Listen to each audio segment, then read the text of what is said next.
አንድ አማኝ በሚደርስበት መከራ ከአምላኩ ዘንድ ይመነዳል፣ በምትወጋው እሾህ እንኳን ሳይትቀር አሉ ነቢያችን ሰለላሁ ዐለይሂ ወሰለም። ሴት ልጅ በሚደርስባት መከራ ሁሉም እንዳን ታገኛለች። እዚህ ጋር ግን ኃጢአተኛ ነች፣ ኃጢአቷን ያስተሰርይላታል አለ። ስለዚህ ማርያም በዚህ ህግ መሰረት ሄዳለች ወይ ተዳኝታለች ወይ? ኢየሱስና ማርያም አዎ በደንብ አድርገው ማስረጃ ያሳያችሁ። ሉቃስ ወንጌል ምዕራፍ 2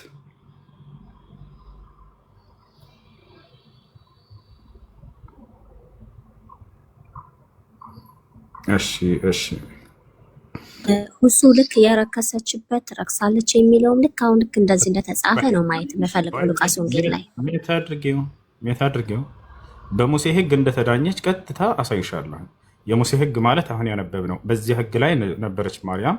ስለዚህ እዛ ላይ ያለው ሁሉ እርሷ እንደሚመለከት ሉቃስ ራሱ አስቀምጦታል። እሺ ያው ሊገርዙትም 8 ቀን በሞላ ጊዜ ይላል ስለ ኢየሱስ ክርስቶስ። ተመልከቱ፣ ሊገርዙትም 8 ቀን በሞላ ጊዜ። ለምን 8 ቀን ጠበቀች? ምክንያቱም አንዲት ሴት ወንድ ልጅን ከወለደች ለ7 ቀን ያክል የረከሰች ናት ስላለ መጽሐፍ ቅዱስ። ከዛም በ8ኛው ቀን ይገረዝ ብሏል። ቀደም እንዳትረሽ። ማን? የሙሴ ህግ። በሙሴ ህግ መሰረት እሷን 7 ቀን ጠብቃ በ8ኛው ቀን ልታስገርዝ ወሰደችው። ሊገርዙትም 8 ቀን በሞላ ጊዜ። አስቡት፣ አምላክ እየተገረዘ ማለት ነው። ሊገርዙትም 8 ቀን በሞላ ጊዜ በማህፀን ሳይገረዝ በመልአኩ እንደተባለ ስሙ ኢየሱስ ተብሎ ተጠራ ይላል። ማሂ አምላክሽ ተገርዛል ከግርታ ጋር እንደ ሙሴም ህግ። ያሰላም እንደማን ህግ? ማሂ እንደ ሙሴም ህግ። በሙሴ ህግ ነው የተዳኙት ማርያምና ኢየሱስ ክርስቶስ። የሙሴ ህግ ማለት ቅድም ያነበብኩልሽ ነው። አንድ ሴት ወንድ ልጅን በወለደች ጊዜ ለ7 ቀን ትረክሳለች። ከዚያም በኋላ ልጁ በ8ኛው ቀን ይገረስ። ከዛም ለኃጢአቷ ማስተሰሪያ ትሄድ ትውሰድ እየተባለ እንደ ሙሴም ህግ የመንጻታቸው ወራት በተፈጸመ ጊዜ አለ። የመንጻቷ ወራት አይደለም ያለው። ሁለቱም ማርያምም ኢየሱስ ክርስቶስን መንጻት አስፈልጓቸው ነበር። ምንድነው ከምንድነው የሚነጹት ከተባለ የሙሴ ህግ ቅድም እንዳየሽው ከርኩሰት አንድ ሴት ወንድ ልጅን ብትወልድ ለ7 ቀን ያክል የረከሰች ናት ያለውን ህግ አመጣውና እንደ ሙሴ ህግ አለ። ምን አስፈልጋቸው? ማርያምና ኢየሱስ መንጻት አስፈልጋቸው ከርኩሰቱ ደም። የመንጻታቸው ወራት በተፈጸመ ጊዜ በጌታ ህግ የእናቱን ማህፀን የሚከፍት ወንድ ሁሉ ለጌታ የተቀደሰ ይባላል ተብሎ እንደተጻፈ በጌታ ፊት ሊያቆሙት፣ በጌታም ህግ 2 ዋሊያ ወይንም 2 የእርግብ ጫጭቶች እንደተባለ መስዋዕት ሊያቀርቡ ወደ ኢየሩሳሌም ወሰዱት። ማንን? ኢየሱስን። አያቸው አይደለ? ለምንድን ነው ይሄን የሚያቀርቡት? ቅድም ኃጢአታቸውን ሊያስተሰርይላት ዘንድ ካህኑ እያለ ይናገራል። ስለዚህ እንደ ሙሴ ህግ ተዳኝተዋል። ማንና ማን? ኢየሱስ ክርስቶስና ማርያም። ይህን ይመስላል። ኦኬ ተቀበልኩ። ማርያም እዛ ጋ አሁን እርኩሰት እንደዚህ አሁን እርኩስ ተብላለች ወይ እንደዚህ ኃጢአት ሰርታለች ተብላለች ወይ በዚህ መልኩ ማለት ነው ስለወለደች ብቻ ተብላለች እያልክ ነው። ግን ያ ህግ ስለሆነ ፈጸመች እንጂ ማርያም እንዳልሆነች መጽሐፍ ይናገራል። መጀመሪያ ኢየሱስን ገና ስትጸንስ መልአኩ ምን በተን ብጽዕት ነሽ ቅድስት ነሽ ተብላለች። እቺ በመልአኩ ተጠብቃለች፣ በመንፈስ ቅዱስ ተጸልዮባታል። እዛ ጋር የሚያገናኘው ነገር የለም። ተዳኝታለች በሙሴ ህግ መሰረት እሷ እንደ ኦፍኮርስ ትዳኛለች። ባለችበት ህግ ነው ልትዳኝ የሚገባው። ለምንድን ነው በዛ ህግ እኮ ለምንድን ነው የመንጻታቸው ወራት በተፈጸመ ጊዜ እያለሽ አዲስ ኪዳን ላይ ራሱ ከምንድን ነው የነጹት? ንገሪ። መንጻት ከወለደችበት ነው። እኔ ምን አውቃለሁ? ያሮድዛ የመንጻታቸው ወራት ብሎ አስቀመጠው ሉቃስ ራሱ። መንጻት ማለት ከዚያ ከርኩሰቱ መንጻት ማለት እንደሆነ ደግሞ በሙሴ ህግ መሰረት ብሎ አስቀመጠልሽ። ቀጥታ ሉቃስ ወደ ሙሴ ህግ እየላከች ነው። ወደ ኦሪት ዘሌዋውያን ምዕራፍ 12 ላይ የቅድሙ ላይ አንዲት ሴት የመንጻቷ ወራት እስኪፈጸም ድረስ ለ7 ቀን የረከሰች ናት ብሎ እንደተናገረው የመንጻታቸውም ወራት በተፈጸመ ጊዜ አለ። ማርያምና ኢየሱስን መንጻት ያስፈልጋቸዋል ከርኩሰቱ እያለ የሚያስተምር መጽሐፍ ነው። በአላህ ስም እላለሁኝ ማርያምና ኢየሱስን እርኩስ ናቸው ያለ ሙስሊም ከእስልምና ይወጣል። ይህን ያክል ክብራቸውን ጠብቆላቸዋል። እዚህ ጋር ግን እርኩስ ይላቸዋል። በሙሴ ህግ መሰረት መንጻት አስፈልጓቸው ነበር። ምክንያቱም መንጻት የሚያስፈልገው ከርኩሰት እንደሆነ በጌታ ህግ መሰረት እያለ ሉቃስ አስቀምጠው ራሱ ይዛቸዋል። ስለዚህ ለማንኛውም ጌታን ተቀበል፣ ወደ ፍቅሩ መንግስት ፍለስ። ይሄ ዝም ብሎ ህግ ምናምን አያድንም። ህግ ምናምን የሚያድን ነገር ስለ መለኮት አስተምር፣ ስለ መለኮታዊ ህይወት ተነጋገሩ። ጨርሻለሁ። ከጨረሽ እናስቀድስ። እሺ ጥያቄ አለ? ይቀጥል። ሁሱ ወንድሜ ወረብል ካዕባ በሚለው ጉዳይ ላይ እባክህ ቪዲዮ ልቀቅልን በአላህ። እሺ ሪከርድ አድርግ፣ አዳምጥ፣ ልመልስልህ። ወረብል ካዕባ ብሎ መማል ይቻላል ወይ? ወረብል ካዕባ ማለት ነው የሚለውን መጀመሪያ ልናውቅ ይገባል። ወረብል ካዕባ ማለት በካዕባ ጌታ እምላለሁ ማለት ነው። የካዕባ ጌታ ማን ነው? አላህ። ስለዚህ ወረብል ካዕባ ብሎ መማል ችግር የለውም። ወልካዕባ ብሎ ቢምልስ በካዕባ እምላለሁ ቢል ላ በካዕባ ይማልም። ለምን ከተባለ ካዕባ ፍጡር ነው። እኛ ደግሞ በፍጡር መማል አልተፈቀደልንም። አምላካችን ማን ነው? ነቢያችን ሰለላሁ ዐለይሂ ወሰለም ሐዲስ ላይ ሲናገሩ ምን አሉ?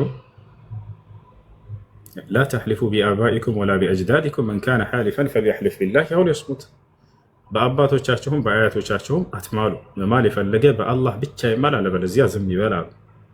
ስለዚህ ከማለ ሙስሊም በአላህ ብቻ ነው የሚለው። ከአላህ ውጭ መማል እንደማይፈቀድ ሽርክ እንደሆነ ነቢያችን ሰለላሁ ዐለይሂ ወሰለም ተናገሩ። ቃለ ነቢ ሰለላሁ ዐለይሂ ወሰለም መን ሐለፈ ቢገይሪላሂ ፈቀድ ከፈረ ኦ አሽረክ። ከአላህ ውጭ ባሉ አካሎች የማለ ሰው በእርግጥም ካደ ወይም አጋራ ብለው ተናገሩ። ስለዚህ ከአላህ ውጭ ባሉ አካሎች መማል አይፈቀድም፣ አይቻልም።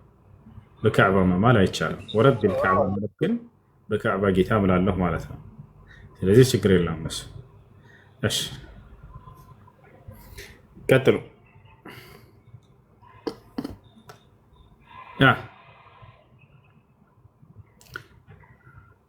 ጥያቄ ያለ? እሺ ጥያቄ አለኝ። ሰላም ብያለሁ ሁላችሁንም። ለምሳሌ ስጁድ ወይም ፊትህን አዙረህ ቂልባህን አቅጣጫህን የምታደርገው ወደ ካዕባ ጌታ ነው።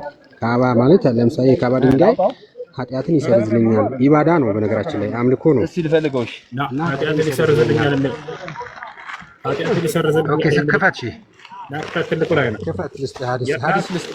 ክፈት ራስህ። ያላ ሐዲስ ልስጥ። ክፈት ራስህና አሳየህ። ያላ ክፈት እኮ ሐዲስ ልስጥ። ክፈት አንዴ ክፈትና አንተ እንድታሳይ ፈልጌ ነው። ክፈት ሐዲስ ልስጥህና ክፈት። ክፈት። ያው ትልቁ ላይ አድርጌሃለሁ። ማስረጃ የሚያመጣ ሰው ራሱ ይከፍታል። ከፍታኝ ገባኝ። ማስረጃማ አለኝ ከአንድም ሶስት አለ። ያላ ክፈተው። እንዴ እኔ አንድ ስልክ ነው ያዝኩት፣ ለዛ ነው። ጓደኞች አሉ ካጠገብህ፣ ድምጽ እየሰማን ነው። አንዱን ተቀበልና ለአንድ ደቂቃ ይሰጣል። ክፈት። ያላ ኧረ አንዴ ክፈት። አንዴ ሁሱ ክፈት። ችግር የለውም። ሐዲስ ክፈት። ታብራራለህ። እኔ እንደውም አላወራም። ክፈት። እየጠበቅኩህ ነው እኮ የለኝም። አንድ ስልክ ነው ያዝኩት እኮ አልኩህ። ከጓደኛ አንዴ ተቀበለውና ክፈተው። እኔ ደግሞ ስለ መጽሐፍ ለምን አንተ አትከፍትም? ያው መረጃዎች እኮ እያንዳንዱ ትከፍት የለ እንዴ? ክፈትልኝ። ከፍትላለሁ። ክፈት። ያላ ከፍት። እሺ ቁጥሩ ንገረኝ። ሱናን ኢብኑ ማጃህ 961። እሺ ካዕባ ጥቁር ድንጋይ ኃጢአትን ይምራል። ወዛ በቢጫው ማለት ይሄኛ አዴ ከቢጫው ቦታ ረክበህ ሱናን ኢብኑ ማጃህ ቁጥር ስንት ነው ያልከው? 961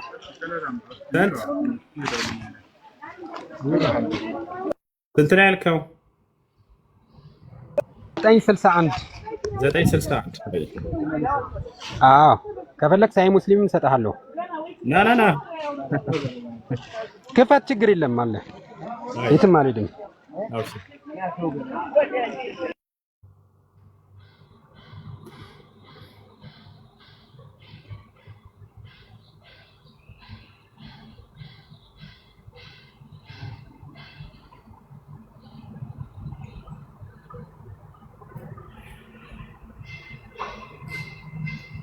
ايوه نحيا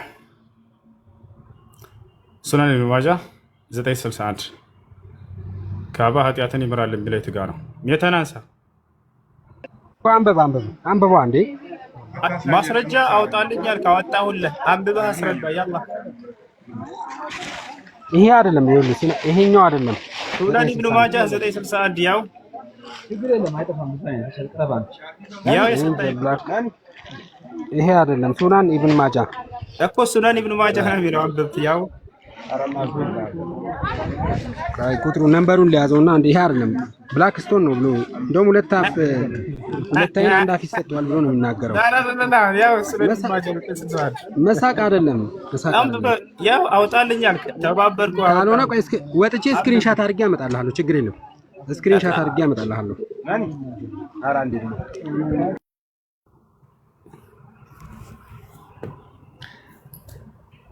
ውሸታም መምህሮች ስላሏቸው ውሸታም ናቸው። ጭራሽ ካባ የሚል ቃል እኮ ራሱ የለም። የሚገርማቸው ወላሂ የለም።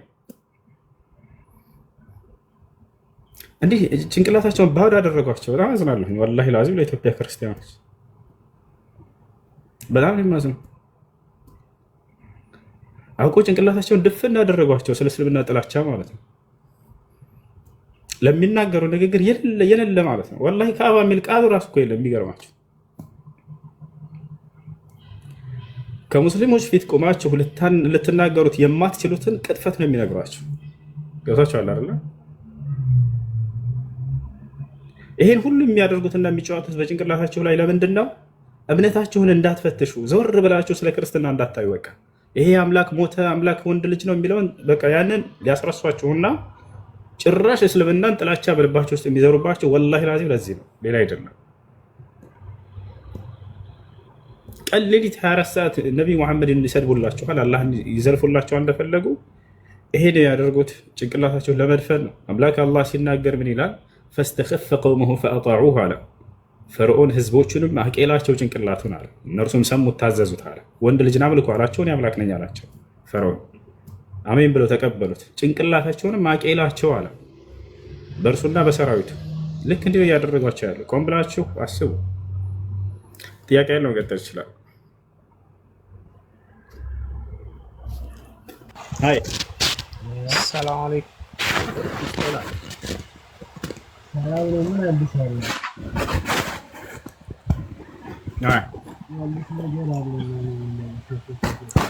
እሱ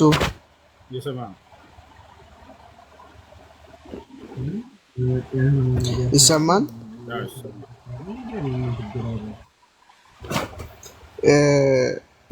እኔ ጥያቄ አለኝ።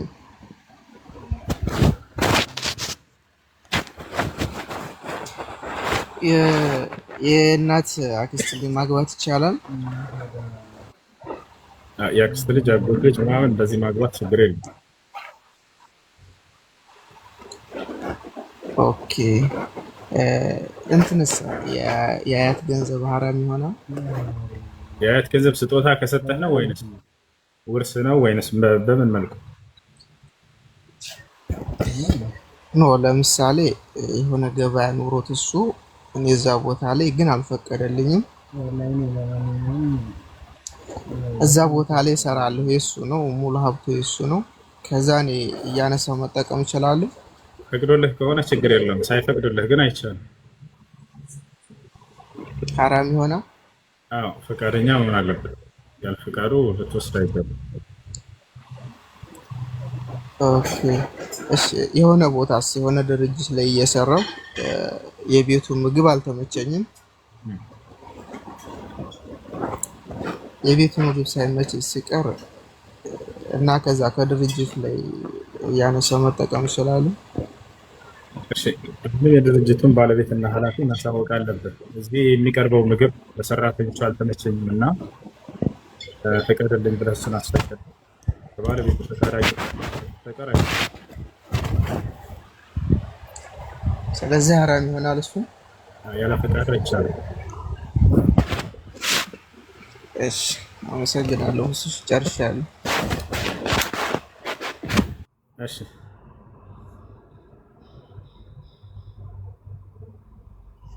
ጥያቄ ያላቸው የገባችሁ ሰዎች? አሰላሙ አለይኩም ኡስታዝ። ወአለይኩም ሰላም። እንዴት ናችሁ? ሰላም ነው? አልሐምዱሊላህ። አመሰግናለሁ እድል ስለተሰጠኝ። በጣም አድናቂህ ነኝ። አላህ ይጨምርልህ፣ አላህ ይጠብቅህ። አሁን እንኳን አገባቤ ለጥያቄ አይደለም ለኮሜንት ነው። ኖርማሊ እንደዚህ ንጽጽር ላይ ስታቀርባቸው ስትወያዩ ብዙ ጊዜ ምሰማው ተከታታይ ነኝና ኢየሱስ ኢሳ አለይሂ ሰላም በአንደበቱ ጌታ ነኝ ያለበትን ብዙ ጊዜ ስትጠይቁ ምሰማውና እንደ ኮሜንት ካፈቀዳችሁልኝ መርየም እናቱ አለች፣ አባቱ አብም ብለው በሚወስዱት አሉ እነሱ እና እነሱስ ስለሱ ምን ብለዋል? እቺን ነገር ብዙ ጊዜ ስለሚከነክነኝ ነው። የወለደች እናቱ ፈጣሪን ያክል የወለደች ቢሆን ስቷስ ይቅርታ አድርጉልኝና እስኪ ምን ብላለች የሚለውን ከነሱ ሶርስ ኤቪደንስ እንዲያቀርቡ ለሷም ክሬዲት እንዲሰጣት የሚል ሐሳብ አለኝ። ለኮሜንት ያህል ነው። ጀዛከላህ ወያክ ጥሩ ሐሳብ ጥሩ ጥያቄ ነው። ከማንም በላይ መቼም ማርያም ነች ለክርስቶስ የምትቀርበው። ማርያም ምን ብላ ታምን ነበር? አምላኬ ነው ብላ ታምን ነበር ወይ? ኢየሱስ ክርስቶስን ታመልከው ነበር ወይ? የለም በፍጹም የለም በፍጹም። እንዳሁን ትፈራለት ነበር እንዳይጠፋ ይብላ አምላክ እንዳልሆነ ነው የምታውቀው እሷ። ከዕለታት አንድ ቀን ኢየሱስ ክርስቶስ ሕፃን እያለ ጠፍቷት ተጨንቃ ስትፈልገው ሁላ ነበር። አምላኳ መሆኑን ብታውቅ ኖሮ አምላክ በፍጹም ልትጨነቅለት እንደማይገባ ታውቃለች መርያም። አይ በራሱ ይመጣል ሁሉን አዋቂ ስለሆነ አምላክ ማንም ሊጎዳውም አይችለውም ብላ ይህንን ታምን ነበር። ነገር ግን ጠፍቷት በፈለጋ ፍዳዋን አይታለች። ልጄ ሆይ እኔና አባትህ ዮሴፍ ስንፈልግህ ተጨንቀን ብላ ተናገረች። ተጨንቃ ስትፈልገው ነበር ልጄ ጠፍቶብኛል ብላ ወታቸዋል እንጂ በፍጹም አምላኬ ነው ብላ አምልካ አታውቅም እሷ። ይህን ያሳ እሺ ጥያቄ ያለው ቀጣይ ነው።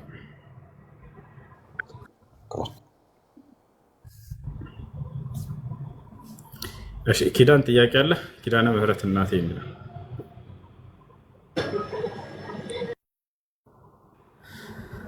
ኦኬ። ኧረ ተው ውሸት ነው እያላችሁ ነው። ለምናገረው ንግግር ሁሉ ኃላፊነት እንወስዳለሁ። ማስረጃ አሳይ የሚል ቃል በጣም ደስ ይለኛል ከእናንተ ክርስቲያኖች። አዎ ጠፍቶባት በጣም ስትፈልግ ነበር። ላሳያችሁ ማስረጃ። እሺ ልጄ ጠፍተህብን ተጨንቄ ነበር እያለች ራሷ ትናገራለች። እኔና አባትህ ተጨንቀን ስንፈልግህ እያለች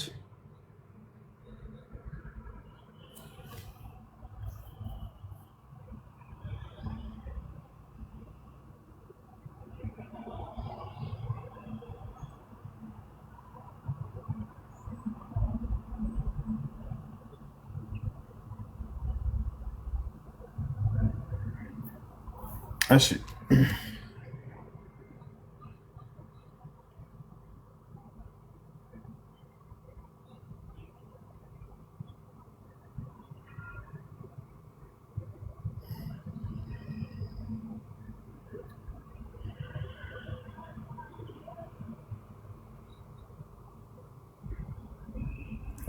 ሉቃስ 2:47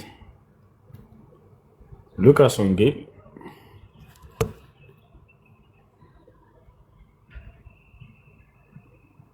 ምዕራፍ 2 ቁጥር 48 ያ እሺ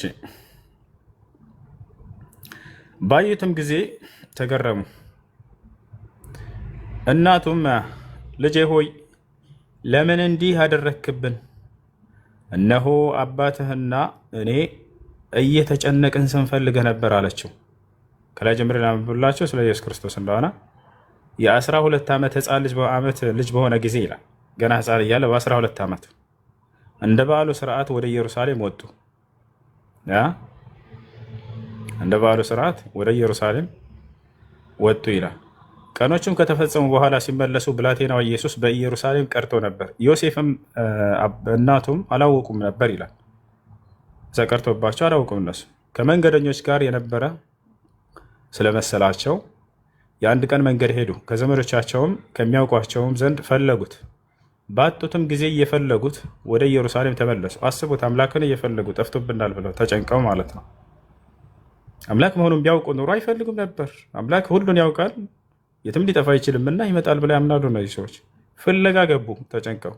ባጡትም ጊዜ እየፈለጉት ወደ ኢየሩሳሌም ተመለሱ። ከ3 ቀንም በኋላ በመምህራን መካከል ተቀምጦ ሲሰማቸውም ሲጠይቃቸውም በመቅደስ አገኙት። የሰሙት ሁሉ በማስተዋሉና በመልሱ ተገረሙ፣ ባዩትም ጊዜ ተገረሙ አለ። እናቱም አለ አሁን ማርያም ምን እንደምትል ተመለከቱ። ልጄ ሆይ ለምን እንዲህ አደረግክብን? እነሆ አባትህና እኔ እየተጨነቅን ስንፈልግህ ነበር አለችው። አሰላም ጠፍቷት ልጄ ሆይ ተጨንቀን ስንፈልግህ ነበር፣ ለምን እንዲህ ታደርጋለህ ብላ እየገሰጸችው እኔና አባትህ እየፈለግንህ ነበር። እሺ ጥያቄ አለ። ቀጥል።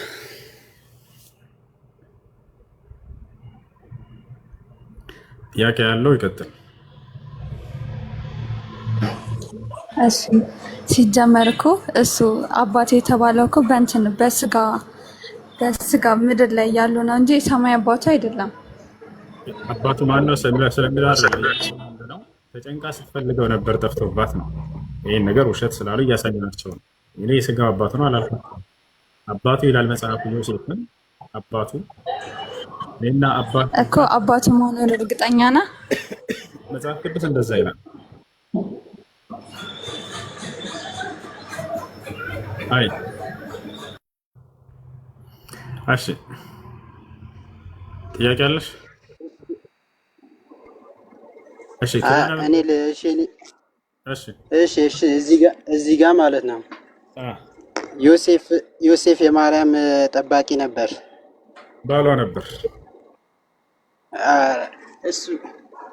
እሱ እኮ ኖርማል መጀመሪያ ታጭቶለት ነበር እንጂ እኮ አላገባትም። አንድ ነገር ብነግርህ ነገር ከቤተልሔም በ12 ዓመት ስትወጣ እሱ ጋር ነበር የቆየችው 15 ዓመት ድረስ ማለት ነው። እሱ ስንት ዓመቱ ነበር? በህግ ጽላት እሱ ስንት ዓመቱ ነበር ይዛን? ዮሴፍ ስንት ዓመቱ? አንድ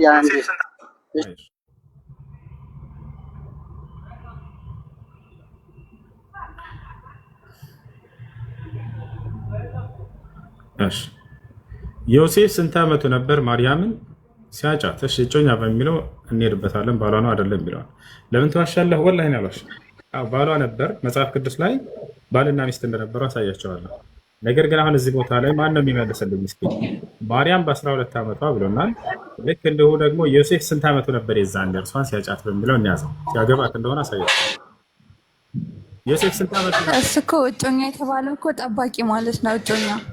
እጮኛ ሁሉ አይደለም፣ ባልና ሚስት ናቸው። እሱን አሳይሻለሁ። አዛሄል የዛኔ ዮሴፍ ስንት ዓመቱ ነበር?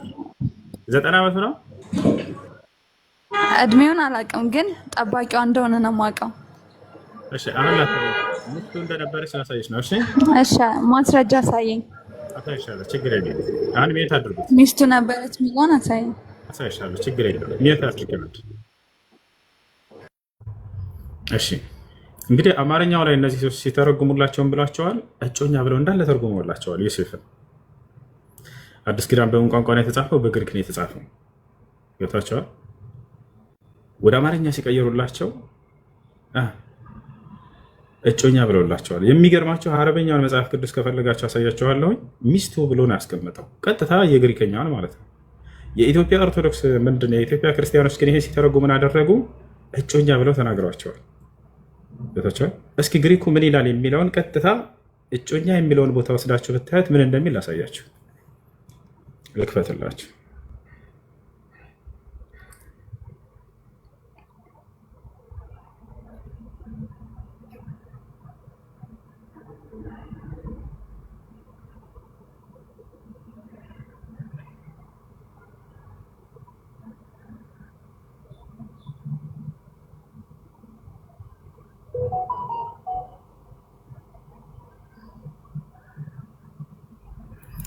እጮኛ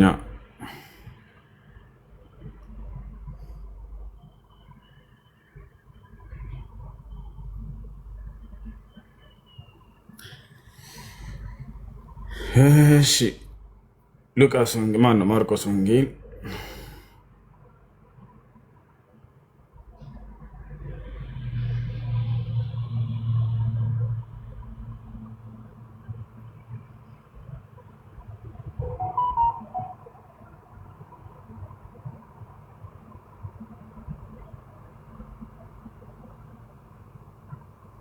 ኦኬ ማቴዎስ 1:20 ማቴዎስ ወንጌል ምዕራፍ 1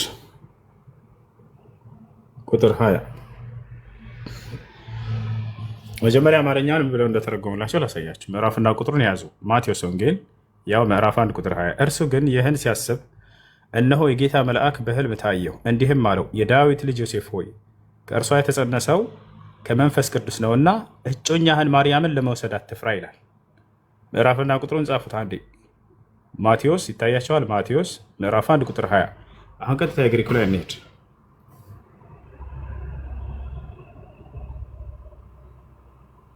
ማቴዎስ 1:20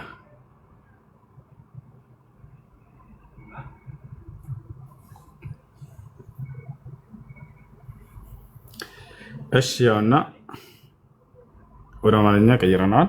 እዚህ ጋር ከኦሪት ዘፍጥረት ድረስ አለላችሁ። ከኦሪት ዘፍጥረት ጀምሮ አለላችሁ። ከዚያ በኋላ የት እንገባለን? ማቴዎስ ላይ እንግባ። ማቴዎስ ያውና ማቴዎስ ይታያቸዋል። ማቴዎስ ምዕራፍና ቁጥሩን እናስቀምጣለን። ያው ግሪከኛ ነው፣ ወደ አማርኛ እንቀይረዋለን እዚሁ እያለ ማቴዎስ 1 ቁጥር 20 ያው አሁን ወደ አማርኛ እንቀይረው እዚሁ እያለ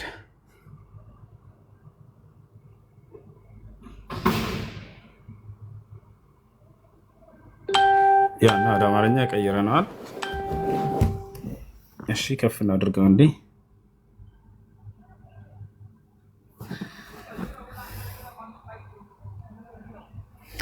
ያና ቁጥር 20 ይህንም ሲያስብ ይላል። ልክ ቅድም እንዳለው ማለት ነው። ይህንም ሲያስብ እነሆ የጌታ መልአክ በሕልሙ ታየው፣ እንዲህም አለ የዳዊት ልጅ ዮሴፍ ሆይ ከእርሷ የተጸነሰው ከመንፈስ ቅዱስ ነውና ምንህን ይላል። ያ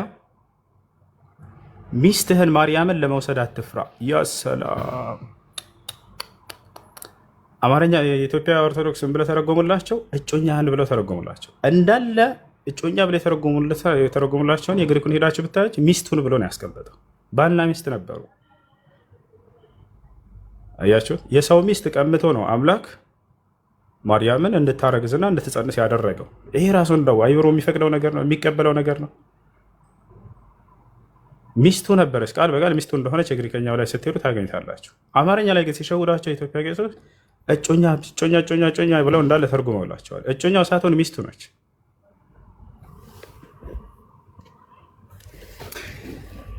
ጥያቄ አለቀት።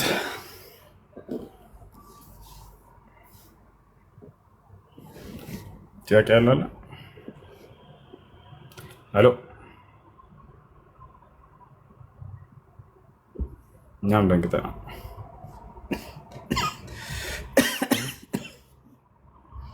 እሺ ልጆች ታብ አድርጋቸውን አታቋርጡ። እሺ ታብ አድርጋቸውን አታቋርጡ።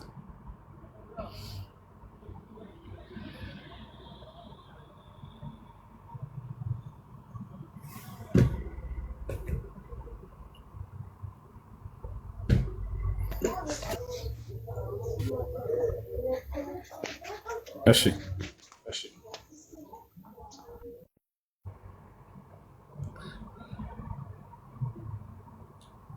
ሄሎ